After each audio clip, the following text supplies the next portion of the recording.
ನಮಸ್ಕಾರ ಎಲ್ಲರಿಗೂ, welcome back to Anika home world. ಇವತ್ತು ಬೆಳಗ್ಗೆಯಿಂದನೇ ವಿಡಿಯೋನ ಸ್ಟಾರ್ಟ್ ಮಾಡ್ತಾ ಇದ್ದೀನಿ. ಈ ಹುರುಳಿ ಜಾರು ನಾನು ಮೀಶೋಲಿಂದ ತರಿಸ್ಕೊಂಡಿದ್ದೆ, ಗಾಜಿನ ಬೌಲ್ ಇದು. ಇದರಲ್ಲಿ ನಾನು ಮನಿ ಪ್ಲ್ಯಾಂಟನ್ನು ಹಾಕಿದ್ದೆ, ಅದ್ರ ಜೊತೆಗೆ ಈ ಕಲ್ಲುಗಳನ್ನು ಹಾಕಿದ್ದೆ. ಈ ಕಲ್ಲಿನ ವೇಟಿಗೆ ಇದು ಸೀಳು ಹೋಗಿಬಿಟ್ಟಿದೆ, ಹಾಗಾಗಿ ಭಾಳ ಬೇಜಾರಾಯ್ತು ಅದನ್ನು ನೋಡಿ. ಈಗ ಅದರೊಳಗೆ ಒಂದು ಪುಟ್ಟ ಬೌಲನ್ನು ಇಟ್ಟು ಅದರಲ್ಲಿ ನೀರು ಮತ್ತು ಕಲ್ಲನ್ನು ಹಾಕಿ ಇದನ್ನ ಮನಿ ಪ್ಲ್ಯಾಂಟನ್ನು ಇಟ್ಟಿದ್ದೀನಿ. ಬನ್ನಿ, ಇವತ್ತು ಬೆಳಗಿನ ತಿಂಡಿಗೆ ನಾನು ಇಲ್ಲಿ ಒಂದು ಸ್ವೀಟ್ ರೆಸಿಪಿನ ನಿಮ್ಮ ಜೋಡಿ ಶೇರ್ ಮಾಡೋಣ ಅಂತ ಅಂದ್ಕೊಂಡಿದ್ದೀನಿ. ಇಲ್ಲಿ ಕೊಬ್ಬರಿ ಗಿಣ್ಣ ಮಾಡ್ತಾಯಿದ್ದೀನಿ ನಾನು ಚಪಾತಿ ಜೊತೆ.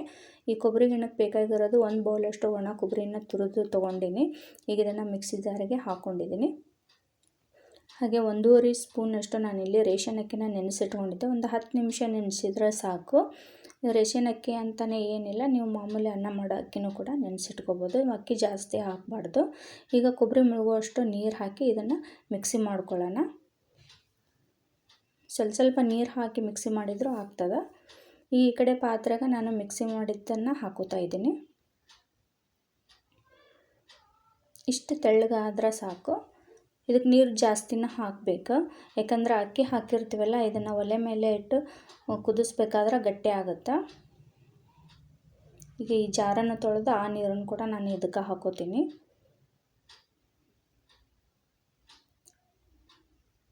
ಸ್ವೀಟ್ ತುಂಬ ಚೆನ್ನಾಗಾಗುತ್ತೆ.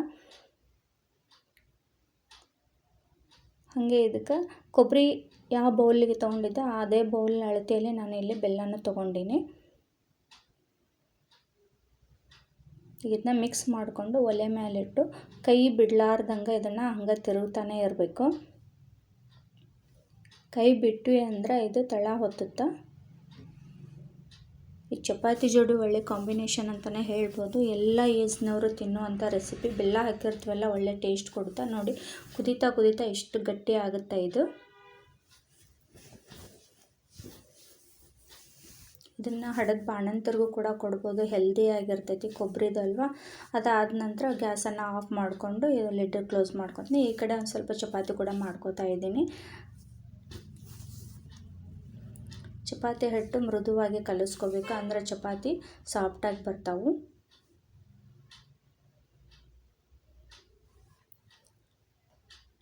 ಈಗ ನೋಡಿ, ನಾನು ಒಂದು ಉಳ್ಳಿ ತೊಗೊಂಡು ಒಣ ಹಿಟ್ಟಲ್ಲಿ ಡಿಪ್ ಮಾಡ್ಕೊಂಡು ಈ ಥರ ಉದ್ದಂಗೆ ಲಟ್ಟಿಸ್ಕೊಂಡಿದ್ದೀನಿ. ಅದ್ರ ಮೇಲೆ ಎಣ್ಣೆನ ಸ್ವಲ್ಪ ಸವರ್ಕೋಬೇಕು. ಎಣ್ಣೆ ಸವರಿದಾದ ನಂತರ ಸ್ವಲ್ಪ ಒಣ ಗೋಧಿ ಹಿಟ್ಟನ್ನು ತೊಗೊಂಡು ಅದ್ರ ಮೇಲೆ ಉದುರಿಸ್ಕೋಬೇಕು. ಮಧ್ಯದಲ್ಲಿ ಸ್ವಲ್ಪ ಹತ್ತಿಡೋದು, ಆ ಕಡೆ ಈ ಕಡೆ ಎಡ್ಜನ್ನು ಕೂಡಿಸಿದ್ರೆ ಇಲ್ಲಿ ಪದ್ರ ಆಗಿರೋ ಚಪಾತಿ ರೆಡಿ ಹಾಕವು. ಈ ಥರ ಎಡ್ಜಸ್ಟಲ್ಲಿ ತೀಡ್ಕೋಬೇಕು.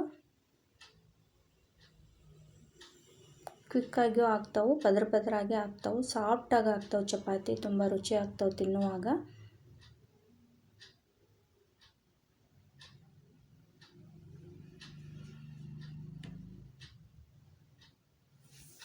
ಈ ಕಡೆ ನಾನು ಹಂಚನ್ನು ಕಾಯೋದಕ್ಕಿಟ್ಟಿದ್ದೆ. ಸ್ವಲ್ಪ ಎಣ್ಣೆನ ಹಚ್ಕೊಂಡು ಈಗ ಚಪಾತಿನ ಹಾಕ್ಕೊಂಡು ಅದ್ರ ಮೇಲೆ ಸ್ವಲ್ಪ ಎಣ್ಣೆನ ಹಾಕೋತಾ ಇದ್ದೀನಿ. ನೀವು ಎಣ್ಣೆ ಬೇಡ ಅಂದರೆ ಬಿಟ್ಬಿಡ್ಬೋದು. ಈಗ ನೋಡಿ, ಉಬ್ಕೊಂಡು ಎಷ್ಟು ಚೆನ್ನಾಗಿ ಬರ್ತಾ ಇದ್ದಾವೆ ಚಪಾತಿ. ಆ ಕಡೆ ಈ ಕಡೆ ಹೊಳಸು ಹಾಕ್ಕೊಂಡು ಚೆನ್ನಾಗಿ ಬೇಯಿಸ್ಕೊಂಬಿಟ್ರೆ ಚಪಾತಿ ರೆಡಿ ಆಗ್ತಾವೆ.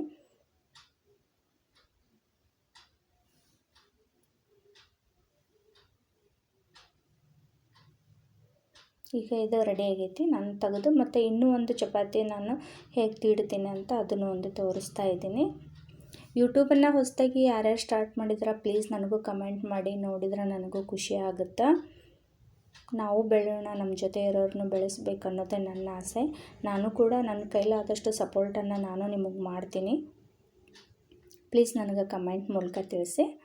ಈಗ ನೋಡಿ, ಮತ್ತು ಅದೇ ರೀತಿ ನಾನು ಉದ್ದಂಗೆ ಲಟ್ಟಿಸ್ಕೊಂಡು ಅದಕ್ಕೆ ಸ್ವಲ್ಪ ಎಣ್ಣೆನ ಸವರಿಸಿ ಮತ್ತು ಒಣ ಹಿಟ್ಟನ್ನು ಉದುರಿಸ್ಬಿಟ್ಟು ಈ ಥರ ಲಟ್ಟಿಸ್ಕೋತಾ ಇದ್ದೀನಿ ಎಡ್ಜಲ್ಲಿ. ಪೂರ ತೆಳ್ಳಗನ್ನು ಲಟ್ಟಿಸ್ಕೋಬಾರ್ದು, ದಪ್ಪನೂ ಲಟ್ಟಿಸ್ಕೋಬಾರ್ದು. ಮೀಡಿಯಮ್ ಸೈಜಲ್ಲಿ ಚಪಾತಿ ಲಟ್ಟಿಸ್ಕೊಂಡ್ರೆ ಸಾಫ್ಟಾಗಿ ಬರ್ತಾವೆ ಚಪಾತಿ ಉಬ್ಬಿಕೊಂಡು. ಈಗ ಅದೇ ರೀತಿ ಬೆನೆಸ್ಕೊಂಬಿಡೋದು ಚಪಾತಿ.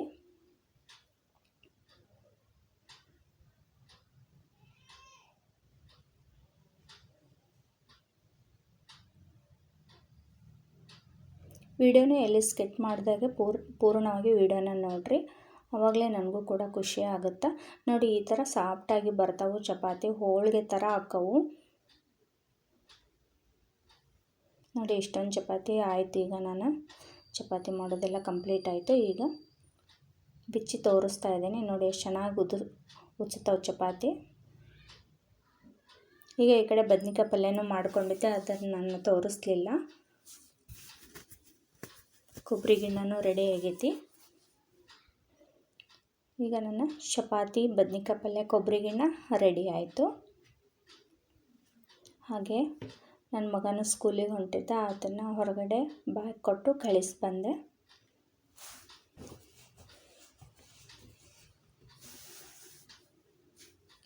ಬೆಳಗ್ಗೆ ಸ್ವಲ್ಪ ಎಲ್ಲ ಹೆಣ್ಮಕ್ಳು ಕೆಲಸ ಜಾಸ್ತಿನೇ ಆಗುತ್ತೆ.